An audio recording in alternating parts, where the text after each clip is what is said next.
Voters in Orleans, Jefferson, and Plaquemines parishes will head to the polls again tomorrow to make a final decision on the controversial Crescent City connection tolls.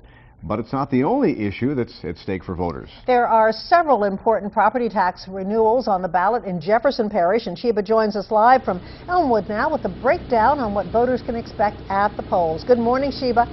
Good morning, Eric and Sally. That's right. And if these property tax increases are not approved, they could see some very basic cuts to services in Jefferson Parish, including cuts to things like fire protection, water, sewage, and also public education. Now, back in 2002, voters previously approved each of these taxes at the rates that voters will see on their ballots tomorrow. But Jefferson Parish Assessor Tom Capella sent a letter to residents saying that if the propositions pass, they will result in an increase in the next year. Now, these taxes are currently being collected at a lower rate than when voters approved them, and that's because the parish council lowered the tax rates after they were renewed. So tomorrow's ballot calls for the renewals to be reinstated at their original rate. Now, Capella says if the water, sewage, and fire protection propositions pass, they will result in nearly $9 million in additional taxes.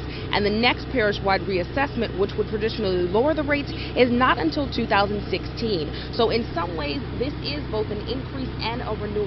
If the voters do approve these polls and they realize that the renewals, they will be renewed, but they also will face an increase because these taxes are going back to their original rate.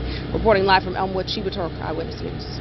Thank you, Sheba. Tomorrow's ballot has a few other important issues and runoffs as well. Voters will choose a judge in Jefferson Parish. In West Wego, voters will decide on a runoff for mayor and city council. The polls open at 7 o'clock tomorrow morning and close at 8 p.m.